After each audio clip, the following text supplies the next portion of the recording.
Hey guys, welcome back, it's Ripe again. In today's video, a ridiculous HOA Karen threatens and blackmails people into joining her homeowner association. When I refuse to give in to her demands, she sets my beloved expensive classic car on fire. Here is what happened. Let's dive right into the story. So a few years back, I ended up being the sole person in the neighborhood that did not give in to joining the HOA. Kind of feels like I was the only person in a zombie apocalypse that didn't get infected or something. You might be thinking that if everybody else joined, then it must be one of the good ones and I should have signed up, right? To explain why so many people ended up joining this HOA if it sucked, I need to introduce you to Karen. Aside from me, she is the only other main character in this story. So Karen is the president of the HOA, and when she wanted to try and gain more membership, she started to use less than desirable measures to do so. She wanted to tread the line, so she wasn't breaking the law, but instead doing very immoral things to guilt or trap people into needing to join. The one example of this I know best is that faked emails of a neighbor having an affair with a woman that didn't actually exist. Then told him if he did not join the HOA, she would send it all to his wife and ruin the marriage. Karen clearly has no conscience or care for anyone outside of herself. She used extortion of sorts on other people too, while some joined in fear of whether they would be her next target. Soon I was the only person left that didn't join the HOA, and Karen was feeling pretty full of herself at this point. She assumed that she could get some dirt on me to make me join too, but that was where she was wrong. I was not married or even dating anybody at the time. I worked as my own boss, so she could not ruin my job. She did come to me to let me know that I was the last person that did not join, and she wanted me to. When I told her no, she freaked out and basically told me that I did not have a choice. Things like that drive me crazy, and a person insisting that I have to do something makes me not want to do it more than anything else. So it went from being something in the back of my mind to a main goal in my life to not join this HOA. I went so far as to send her a letter stating that I had zero interest in joining, and any further attempts to contact and talk to me about it I would consider harassment. I also told her that I would be recording audio when I spoke to her, so if she tried to threaten me, I would have evidence. I was riling her up, but didn't think that she was actually capable of doing something that crossed the line into being a crime. The only thing that I really cared about was my car. So I owned a 1970 Pontiac GTO Judge Ram Air 3. This thing was gorgeous and the only thing I had to be prideful of. And no, Ripe stars, by the way, this thing is not only gorgeous, it's absolutely legendary, let me tell you. Either way, everybody in the neighborhood knew that I loved my car, and Karen was no exception. She knew the only way to get under my skin would be to do something to the car. Based on her past actions, you could think that she would let the air out of the tires, dump trash on it, maybe even key it. However, she did none of these things and instead jumped right into destruction. What she didn't know is that I had a security camera that caught the entire thing. This was the most methodical crime because she wanted to make sure that it burned. She covered the car in lighter fluid before setting it ablaze. Now, I did not need to review the security footage to know that it got set on fire, because once the explosion happened, I woke up. I have no idea how lucky it was for my house not to get any of the blast destruction. Now, clearly Karen did not know crap about cars, because I don't think she expected it to explode like that. To make things even more obvious, she had the mindset that if a car was old, that meant it was a cheap piece of junk. That even if I went to court and sued her, she would only owe me a small amount of money, and that would only be if I could prove it was her. She was so separated from the reality of the world that she didn't think for a second I was gonna call the cops once my car exploded. I showed them the video with Karen clearly destroying it and starting the fire on purpose. She was arrested that night for arson and threat to public safety. The explosion could have caused a chain reaction and hurt a ton of people. Aside from the criminal charges, I was personally suing her for the $200,000 my car was worth. I did not get a say in what happened with the arson charges because that was between her and the DA. I will say that I heard from some friends down at the station she kept claiming they could not keep her in a cell because she was their HOA president. Like the word president meant she had any actual pull and outranked the law. Also, trying to tell the cops they cannot do something they can do is just gonna make your own life harder. They cannot not do anything that violates your rights, but they sure can make your life difficult while you sit in a jail cell if you provoke them. And because she was not a person like you and me, she didn't want to take a plea deal and make things easier for herself. She also didn't want to agree to pay me for my car outside of court, and instead she wanted to take it further. Her biggest reasoning that she cannot be held responsible is that she was not the person in the video. She says it looks like her, but it clearly wasn't her, and it must be somebody that just looks like her. She also gave a speech that she felt bad about the crime and wished as an HOA president she could investigate, bringing up the fact that I'm sadly not a member, so her hands are tied. None of that crap worked, and she was found guilty of arson, and the charges of her violating public safety worked against her as well. She would soon enjoy a hopefully not cozy prison cell. By the way, if you're wondering why the car exploded, I was stupid enough to have a propane tank in the back of my car. I bought it a few days prior and simply forgot to take it out. I know, my bad, but who would have thought that Karen would set my car on fire? Seriously. Additionally, of course, I was suing her to get the money back that my car was worth. This is an absolute timeless classic, and it's easily worth hundreds of thousands of dollars. As usual, Karen tried to argue that the car was junk anyway and that what she did was justified. Since she was convicted of doing it, she couldn't just say it wasn't her again and try to get out of it. Instead, she was trying to argue that since the car was from 1970, it meant that the car was old and not worth anything. And also that I was trying to inflate the price. I gave many examples of cars that were in the same condition as mine, selling for close to what I was asking for.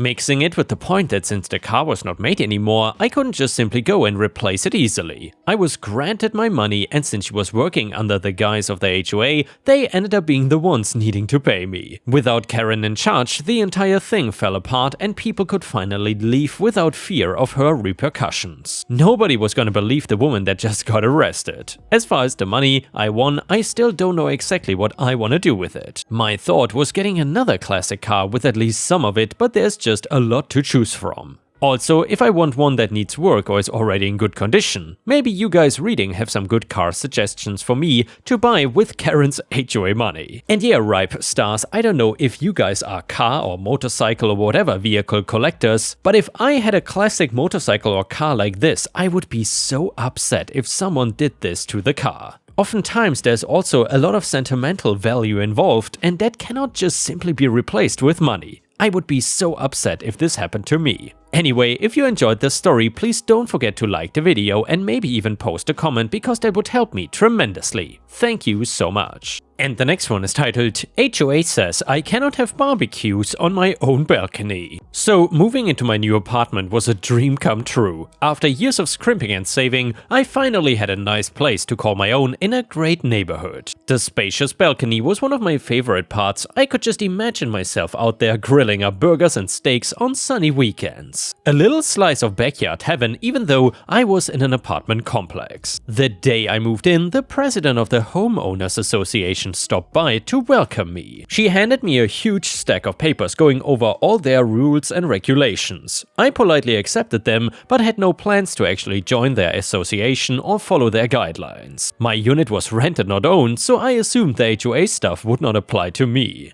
Boy, was I wrong. The first Saturday after moving in, I decided to fire up the new grill I bought and make some burgers for lunch. The weather was perfect and I was so excited to use my balcony with a good old-fashioned cookout. Just as I cracked open a beer and laid down the first patties, there was an angry banging on my front door. I opened it to find the HOA president, who immediately started yelling at me about the smoke and smell from my grill. "You cannot have a barbecue on your balcony. Don't you know charcoal and gas grills are strictly prohibited?" she shouted. "It's in the HOA rules." I tried to explain that I was not an HOA member, but she just kept lecturing me about fire hazards and smoke damaging the building. She even threatened to fine me if I did not cease and desist the grilling immediately. I was so pissed off. This was my home, my balcony. If I wanted to grill outside, that should be my right. I reluctantly turned off the grill that day, but I started plotting my revenge. This HOA was not gonna dictate what I could and couldn't do in my own space. I met up with my buddy Jim, who lived in the neighborhood and was not part of the HOA either. We commiserated over beers about how ridiculous and overbearing the HOA board members were. That's when an idea struck me. The following Saturday, I fired up the grill again. Just like clockwork, the HOA president came knocking, and when I opened the door, I greeted her cheerfully.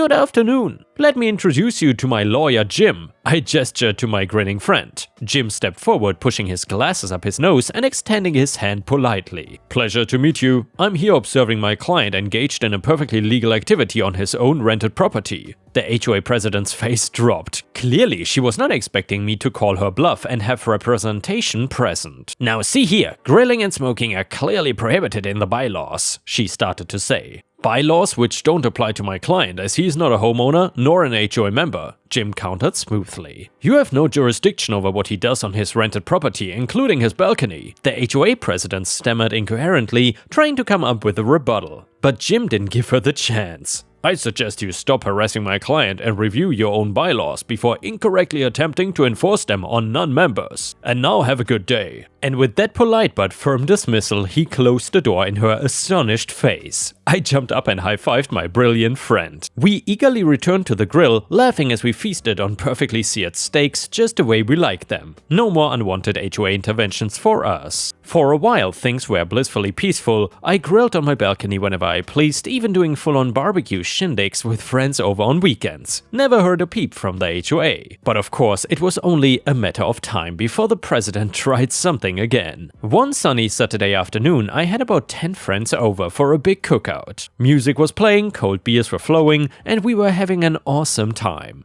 I had just taken my massive platter of ribs off the grill when I heard shouts coming from downstairs. I peeked over the balcony and saw the HOA president getting right up in my guests' faces as they were arriving. "You cannot go up there. No balconies at this building can sustain that many people. It's a liability issue." I heard her yell at a group holding cases of beer. Enough was enough. I stormed downstairs to give her a piece of my mind. "Why are you harassing my guests? Leave them alone and let us enjoy our barbecue in peace," I told her angrily. "You are violating fire code with that many people on the balcony. I'm only trying to prevent an accident from happening," she said with an innocent look. I narrowed my eyes at her. "Okay then, let's go ask the city fire marshal then, shall we? Get his take on safe balcony occupancy limits, huh?" The color drained from the HOA president's face. Clearly she had been betting I wouldn't actually call her bluff again and check with the authorities. Without another word, she scuttled away from my approaching guests. I proudly escorted my friends upstairs where we feasted like kings on smoky barbecue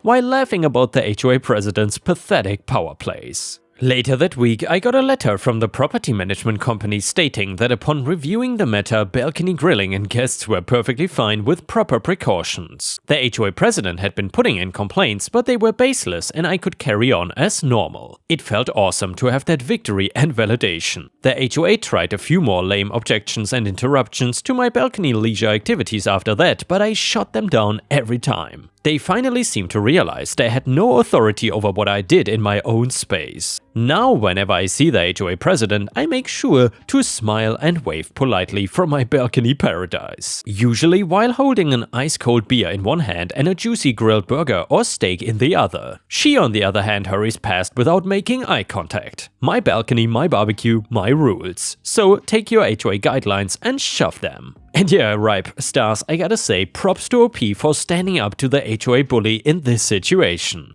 I know though that many people get intimidated when confronted in these types of situations, especially by people like this entitled Karen. It seems like a lot of these HOA busybodies just pretend to know the law and think that they are above you, but if you confront them, then usually it seems like they falter. Anyway, the next one is a story from r/am I the a-hole. I work for a local government office in a large complex with a whole lot of people. When their kids are sick or when they don't have a sitter for their kids, they take the day off from the substantial leave that we are allowed per year. My entitled coworker feels that when she doesn't have a babysitter, it's perfectly fine to just bring her 5-year-old in with her for the entire day. The kid camps out under his coworker's desk, laying on the floor, being constantly told to shh, and left to amuse herself with an iPad and toys. This coworker also does not ask our supervisor beforehand if it's alright to do this, she just brings the kid in. Also, when she has her kid there, numerous people come over to our office to chat and cuddle the kid and meet the kid and baby talk the kid, and it's really disturbing when you're trying to concentrate on writing or creating graphics for a project. This morning, I heard her come in and she told her kid to say hi to me. Coworker says she didn't have a sitter today. I said, "You mean she's here all day again?" And she said yes. I asked if she asked our supervisor if it was okay. She said, "No, he'll know when he gets here."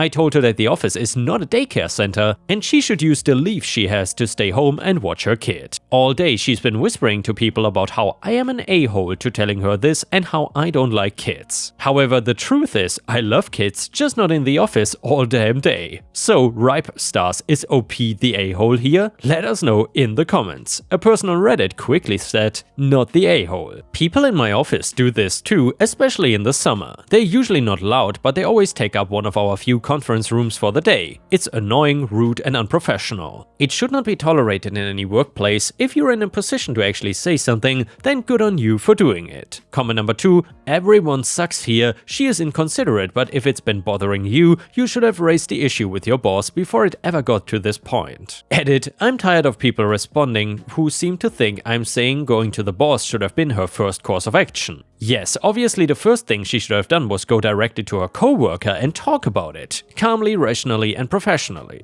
But it should have been done months ago, after the first or second time this happened. Don't sit on it, not talk to your coworker, not talk to your manager, and then get angry and unleash on her out of frustration. Nobody wins in that scenario. Talk to her. If that doesn't work, talk to your supervisor. If that doesn't work, escalate it to human resources. Also, she is justified in not wanting the child in her office, that's why everyone sucks. Being justifiably annoyed doesn't mean that she was not an a-hole for calling her coworker out on the floor in front of other people in a rude and dramatic way. That does not help anything. Losing your temper at work is understandable, but is also not how you should handle things. Hence why she is a a-hole. The next one is titled Neighbor Parking Revenge. So I recently bought my own apartment and it needed plenty of work doing to bring it into the 21st century. There is a communal car park with each apartment having a designated space. There's also plenty of road parking available for visitors as the houses on the road have private driveways big enough for 2 to 4 cars. My parents came around daily to help me renovate and so they often parked on the road at the nearest point to my apartment. It was still about a 50-meter walk to my front door, but it was close enough to be doable for my mom, who struggles to walk much these days. This was in front of one of the houses with a driveway, but was not blocking their driveway or even getting close enough to make it difficult to get out of. One day, as my mom left, the neighbor ran out of the house to move her car off her driveway and park it between the 2 spaces outside their house. She then left the car there and went out of her way to always park one of their cars there, meaning my mom had to park 100 meters up the road, which was really hard for her to do. She was exhausted by the time she got to my front door and then had to go up a set of stairs too. This weekend we had non-stop rain for the whole 2 days. It was really amazing after all the heat, and guess whose fancy German saloon car had its windows most of the way down? Normally, I would knock and tell them like I did with my direct neighbors who I like. However, this woman made things difficult for my mom just because she wanted to use the 2 spaces outside her house for visitors as well as her 3-car driveway. While it pains me to see a nice car like that being neglected, I hope those seats were absolutely sodden. And the next one is titled, I did exactly what the neighbor wanted. I would say that this is a minor case of malicious compliance, but it still felt good. The situation happened a couple of years ago when I would meet up at a friend's house every Monday evening to play board games with him and a now married couple. We are gonna say that the friend's name is Matt. Matt lives in one of those neighborhoods where the houses are really close together and there are a million cars parked on the street. One evening, we were wrapping up for the night and just chatting when we heard a knock at the door. It was the neighbor across the street and he was very upset that someone had parked in front of his house because that spot belonged to him. The car belonged to the married couple who quickly apologized and said they were leaving shortly. They rushed to get their things together so they could move the car and avoid conflict. However, I had a different reaction. I thought it was extremely rude for him to knock on our door and demand us to move. I told the neighbor that there were no assigned or claimed spots and that you could park wherever you wanted. Obviously, you park in front of your own house or the house that you are visiting if you can, but otherwise just park wherever there is an available spot. He did not seem to have a good counter to my argument, but still continued to argue that he did not want us to park in front of his house. Most houses on the street have enough room for one street-parked vehicle on one side of their driveway, while the other side was often unusable due to it being too close to the neighbor's driveway. Best case scenario, on the shorter side, you would have a small spot that would be partially in front of both houses. Due to the odd shape of Matt's lot, which was narrow in the back and wider in the front, he had a lot more space in front of his house on one side than most other houses, which was enough for 3 cars. This is where the malicious compliance comes in. The married couple gets into their car and leaves complying with the neighbor's wishes. Matt decides to give in as well and plays along with the neighbor's rules. He points to the 3 vehicles parked nearby and asks, "Whose cars are these and why are they parked in front of my house?" The neighbor looked dumbfounded, and after a moment of silence he admits that 2 of those vehicles belong to his family. Matt replies, "So according to your rules you should not be parking in front of my house." The neighbor looked stunned, as his rules were actually going to hurt him much more than they would hurt us. Matt only had to worry about his and his roommate's car, which would both fit in his driveway. He only needed street parking when people would occasionally come over. The neighbor had a full driveway and 3+ cars on the street that he needed spots for on a daily basis. He didn't have enough street spaces that would clearly belong to him using his rules. The neighbor walked away in defeat, but apparently argued more with Matt after I left. The pandemic hit shortly after, and we cancelled our in-person game nights, and I'm pretty sure the neighbor continued to park in front of other people's houses, which is what everyone else does there anyways. And yeah, ripe stars, I would say it always pays off to not be a douchebag, especially when you're coming into a new neighborhood. I guess it is worth it to first at least play nice with some of the neighbors to make some friends, and if they are douchebags, you can still be mean to them later on. And with this, we have reached the end of the video. However, if you cannot get enough of my content, please check out my endless playlist, where you can find thousands of hours of content. In addition, please don't forget to subscribe to my channel to not miss any of my daily uploads. Thank you so much in advance, and I hope to see you again tomorrow.